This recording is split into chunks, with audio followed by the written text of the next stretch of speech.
जब कर्ण को पता चला कि यह बात सहदेव जानता है कि कर्ण ज्येष्ठ थे, तब क्या हुआ। रात गहरी हो चुकी थी मित्रों। कुंती का रहस्य सुनकर कर्ण भीतर से टूट चुका था। वह वही कर्ण था, और अब उसका रक्त, उसकी पहचान, उसका धर्म सब बदल चुका था। कर्ण अकेला बैठा था, मन में भी एक सवाल घूम रहा था। मैं अपने ही भाइयों पर अस्त्र कैसे उठाऊं। अचानक पीछे से किसी के कदमों की आहट सुनाई पड़ी। विदुर शांति से उसके पास आकर खड़े हो गए। कर्ण ने भारी आवाज में कहा, विदुर, मुझे सत्य पता चल गया है। मैं पांडवों का ज्येष्ठ हूँ, कुंती का पुत्र। उसकी आंखों में तूफान। विदुर ने लंबा श्वास लिया। कर्ण, यह बात मुझे पहले ही पता थी। कर्ण ने आश्चर्य से उन्हें देखा। आपको पता था? विदुर ने उसकी ओर बढ़कर कहा, हाँ कर्ण। पांडव तेरे शत्रु नहीं, वे तेरे धर्म के मार्ग पर जन्मे हुए गुणवान पुत्र हैं। फिर विदुर एक एक कर पांडवों के स्वभाव बताते चले गए। युधिष्ठिर की स्थिरता, भीम की अडिग निष्ठा, अर्जुन की अद्भुत साधना। फिर एक क्षण रुक कर बोले, सहदेव, वह शांत दिखाई देता है, पर उसके पास भविष्य देखने की शक्ति। कर्ण जैसे भीतर से पूरा कांप गया। उसके चेहरे पर साफ डर और विस्मय उतर आया।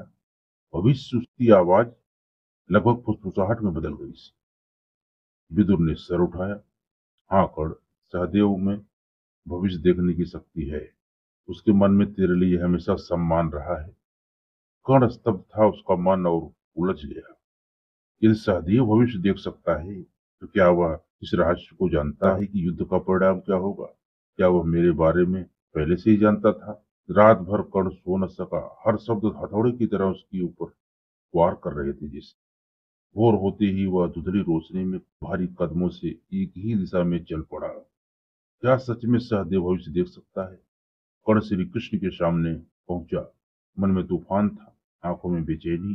कृष्ण ने उसे देखा और बिना कुछ पूछे शांत स्वर में बोले, तुम सहदेव के भविष्य देखने के बारे में जानने आए हो? कर्ण चौंक गया। प्रभु, आपको कैसे पता?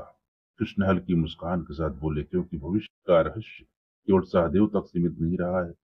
वह उन कुछ दुर्लभ आत्माओं में से है जिन्हें जन्म के क्षण से ही काल का ज्ञान होता है। कर्ण के चेहरे पर घनघोर विस्मय उतर आया। कृष्ण आगे कहने लगे, सहदेव के जन्म की रात 5 अपूर्व संकेत प्रकट हुए थे। आकाश में एक क्षण के लिए समय ठहर सा गया। नक्षत्रों ने अपनी चाल बदली और उसके माथे पर एक अदृश्य छाया उभर आई थी। दिव्य दृष्टि वाले ही पहचान सकते थे यह बात। कर्ण सुनता रहा, जैसे जैसे एक शब्द उसके भीतर उतर गया हो। कृष्ण बोले, उसी छाप से सहदेव को बिना त्यागे सब देख लेने का वर मिला था। और भविष्य को रोक नहीं सकता, पर वह देख सकता है। अस्पष्ट, निर्मम और अपरिवर्तनीय रूप में। कर्ण की सांस रुक गई।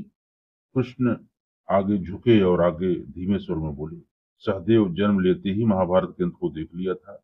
यहाँ तक कि वही मृत्यु का समय, युद्ध का परिणाम, उन सभी को वह देख सकता था। कर्ण का शरीर अकड़ गया। वह धीरे स्वर में बोला, सहदेव पहले से ही जानता था मैं कौन हूँ। श्री कृष्ण ने बताया, हाँ। फिर भी उसने मौन चुना, क्योंकि कुछ रहस्य बोले नहीं जाते कर्ण, वे केवल समय आने पर प्रकट होते हैं। कृष्ण ने अंत में केवल इतना कहा, भविष्य देख लेना एक वरदान नहीं है, एक बोझ है। कर्ण और यह सहदेव जन्म से ही ढो रहा। कर्ण बिल्कुल स्थिर खड़ा था। मन में एक नया रहस्य चल रहा था, और यह रहस्य उसे बदलने वाला था। सहदेव सब जानता है, तो उसने कभी कुछ कहा क्यों नहीं? कृष्ण ने उसकी ओर देखा और कहा, सहदेव का श्राप यही है, यह भविष्य बता दे तो तुरंत विनाश हो जाएगा।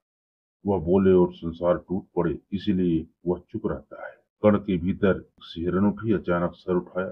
तो क्या उसके संबंध में ये भी मौन केवल इसीलिए रखा क्योंकि यह वह जगत को बता देता कि मैं पांडवों का ज्येष्ठ हूं, तो युद्ध पहले ही फट पड़ता? उसने हल्का सा सिर झुकाया।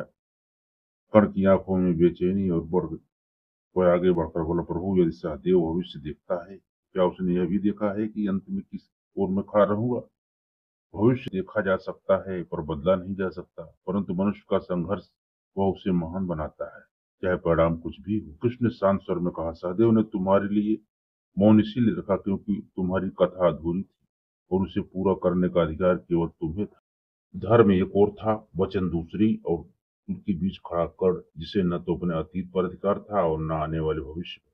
कृष्ण ने जो बताया था, वह कर्ण को भीतर से झकझोर चुका था। सहदेव ने जन्म से ही सब देख लिया था। उसका रास्ता तय था कि उसकी अंत एक ऐसी जगह लिखा है जहाँ उसकी महिमा भी है और उसकी पीड़ा भी। कर्ण पहली बार समझ रहा था कि नीति एक ऐसी शक्ति है जो मनुष्य को उसके अपने ही निर्णयों के बीच खड़ा कर देती है और फिर मौन रखकर देखती है जो कौन सा मार्ग चुनता है। रात की हवा ने उसके चेहरे को छुआ। कर्ण ने आंखें बंद कर ली। उसे लगा मानो कहीं दूर बहुत उसकी कहानी पहले से ही तारों ने लिखी है। पांडवों का ज्येष्ठ हो या अंगराज कर्ण, उसका धर्म वही है जिसे उसने जीवन भर निभाया है। वह सोचा, मुझे मेरा धर्म निभाना चाहिए। आकाश में चमकते नक्षत्र मानो उसकी परीक्षा के साक्षी बन रहे हों। कर्ण का संघर्ष अब शुरू होने वाला था। अंधकार छाया हुआ था हस्तिनापुर के महलों की दीवारों के बीच, जहां द्वारों पर सुनहरी की ज्योति फीकी पड़ रही थी। दूसरी ओर रात की छाया में कर्ण आने वाले व्रत में लीन था। उसने युद्ध के लिए स्वयं को तैयार किया था, पर मन में हमेशा यह सवाल उठता रहा, धर्म क्या है और मेरे वचन का क्या। कथा दोस्तों यही समाप्त होता है, जहां वीरता, तप और धर्म का संगम एक नए अध्याय की ओर इशारा कर रहा था। अंतिम रण और कर्ण का आत्म संघर्ष। रात्रि गहरी थी, सूर्य की पहली किरण भी क्षितिज पर उभरने की तैयारी थी। कर्ण का मन अभी तक अशांत था। वह अपने अस्त्रों के बीच बैठा था। धूप की तरह जलती हुई वीरता और अंधकार की तरह पानी उलझन दोनों उसके भीतर घूम रही। वह जान गया कि कभी कभी वीरता केवल युद्ध भूमि में नहीं बल्कि स्वयं से लड़कर दिखाई देता है। तो दोस्तों ये वीडियो आपको कैसी लगी? यदि वीडियो आपको अच्छी लगी मित्रों तो एक लाइक कर देना। चैनल नए हैं, चैनल को सब्सक्राइब करके बेल आइकन को जरूर प्रेस करें। फिर मिलते हैं दोस्तों अगले वीडियो में। श्री कृष्णा मित्रों।